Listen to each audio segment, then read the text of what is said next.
2, Turn 1, Gettysburg. Howard's Corps is drawn. They are within command range of the unpacked bags. They rally. Next, Reynolds is drawn. Wadsworth rallies. Now Ewell is drawn. He's rested and chomping at the bit. Early and Rhodes attack. He has Johnson in reserve. And he gets ready to position his artillery west of the woods. And he stretches out a thin line of detachments in the woods where the cavalry can't get at them.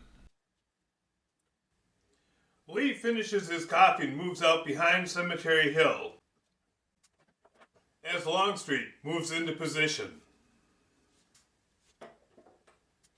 Hancock is drawn. He comes out of line and forms up on Cemetery Ridge. Sykes' 5th Corps is drawn, and they run into traffic. Buford's cavalry holds. Slocum's 12th Corps stays in reserve. A.P. Hill is drawn, and his artillery continues to hammer at the Union line.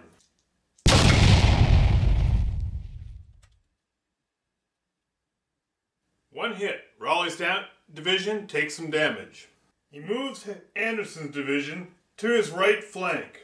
He unpacks his bags on Seminary Ridge and holds Heth in reserve.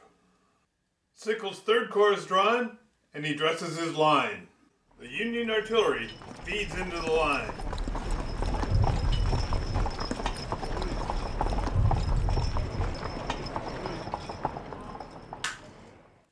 And now we resolve Ewell's attack. We'll start with Early's assault on the detachment in the woods. Everyone's on fire. The detachment is lost, but not before doing some damage. Now we have Rhodes' division attacking Robinson's division in the woods. That's -1 to all the Confederate dice.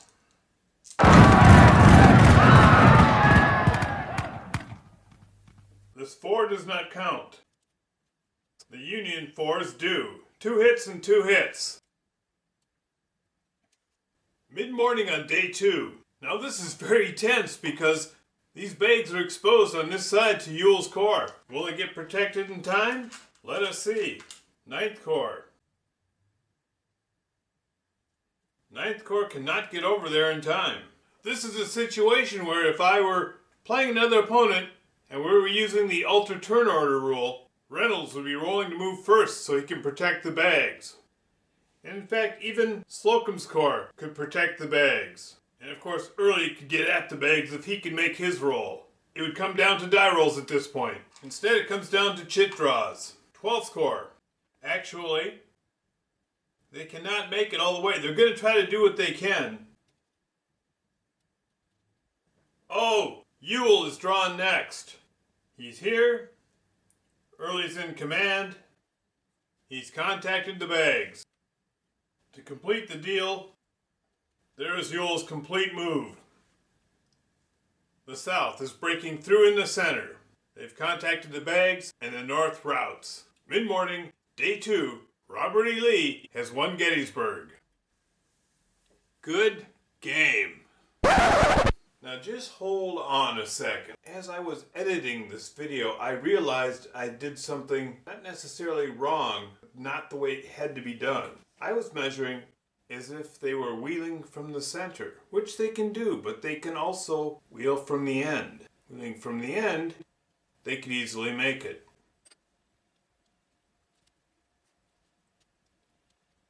So Slocum has them wheel from the end. He has Williams' division take up position and Gary hang back in reserve. Now Early is drawn and it works a little differently. This detachment is in command. Rhodes moves up. Early attacks. Johnson advances in reserve. This detachment attacks that detachment in the flank. We now continue this game on more fair terms. The way you saw the game end was the way it could have ended. In fact, it did end that way. I merely wanted to show that it didn't have to end that way. And this gives me a little more opportunity to try out the reserve rule. Sickles is drawn and he moves behind the peach orchard and he's out of the line of sight and field of fire Buford's chin is drawn and he holds. If any of these detachments should run out to contact him, he can either fight them or simply fade away since he's cavalry. Next drawn is the Union artillery. One battery is moved out to hammer on the Confederate left should it appear. Another battery is placed on Powers Hill. One is placed on Cemetery Ridge. And the last one is swinging around. And now it's Reynolds' Corps. Raleigh is pulled back and placed in reserve.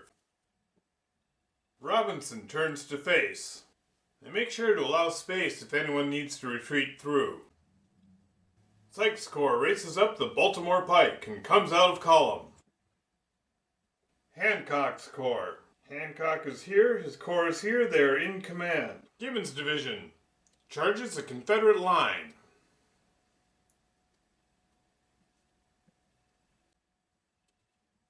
Hancock and Hayes' division are kept in reserve.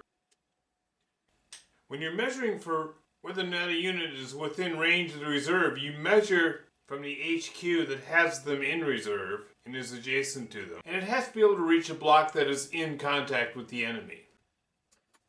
Next, A.P. Hill is drawn. In reaction to the Union assault, he places Anderson's division in reserve and moves Heth out to guard the flank. His artillery fires on the artillery he can see on Powers Hill. Were Powers Hill not there, these woods would be blocking his sight, but he's above the woods. On the hill, he can be seen.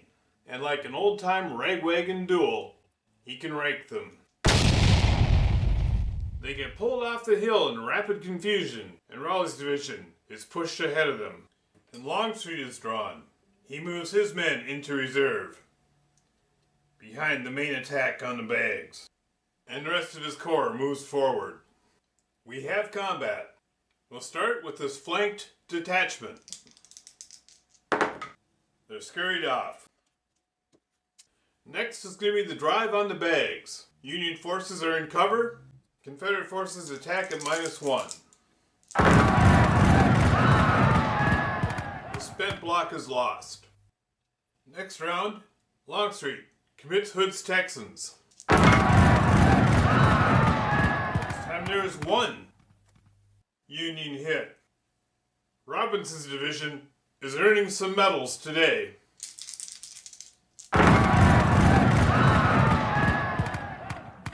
This time Robinson only gets one hit and Rhodes' troops get 2. Robinson's men are eliminated, Rhodes' men retreat, and Longstreet commits Hood's Texans. The pressure continues. Union gets 3 hits, the South gets 1, this is a 4, it misses. Actually, yep, 3 hits. The 3 hits destroy a Southern unit, and the elite status gets to ignore 1 hit. Now you have Hood's elite block facing Reynolds' elite block, but this elite block has used its elite status already. It's at a disadvantage.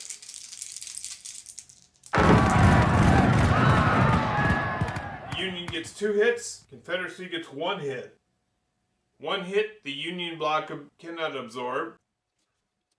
And 2 hits, the first is ignored, the second flips up Hood's Texans. Now you have, on equal terms, except the Union's in cover. Slocum commits the last Union reserves. Ewell commits reserves. They each do 1 hit. The exhausted units are pulled off the line. The fresh units fight it out. South suffers 1 hit. Ewell commits his last reserve. He was hoping to hold reserves for this combat. Throws them in here. Each do 1 hit. Johnson's men fall back. Gary's division is worse for the wear, and here's Johnson's fresh division facing him. He's eliminated. So the Union lost 2 blocks, the Confederacy 3, and they had 4 divisions that are now spent.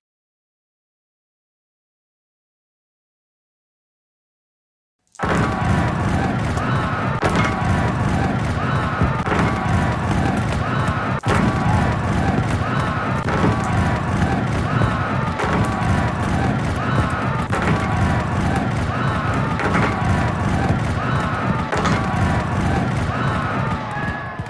eliminated. Move over to Early's division. There are no reserves left. His entire division, both blocks are spent. The Union is fresh. There are not enough woods there to count as cover. Yule's men do 3 hits, destroying the last of Slocum's corps. But the lead elements of Early's division fall back. They're just brittle remains. Now we see Hancock's driving the Confederate right. Confederates are on a hill. No, they are not. They're between the Peach Orchard and Cemetery Hill.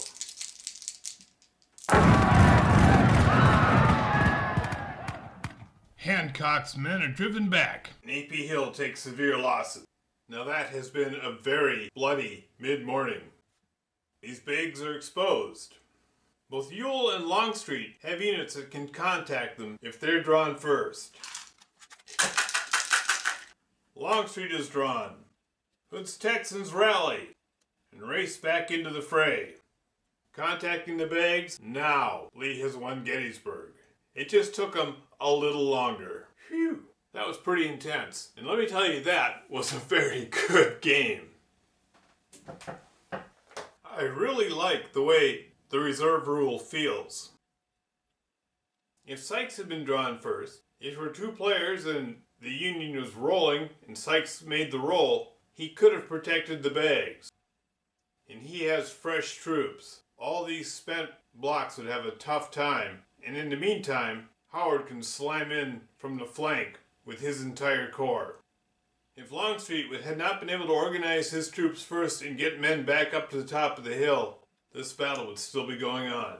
But one of the problems was the Union was just getting in. They weren't quite organized yet.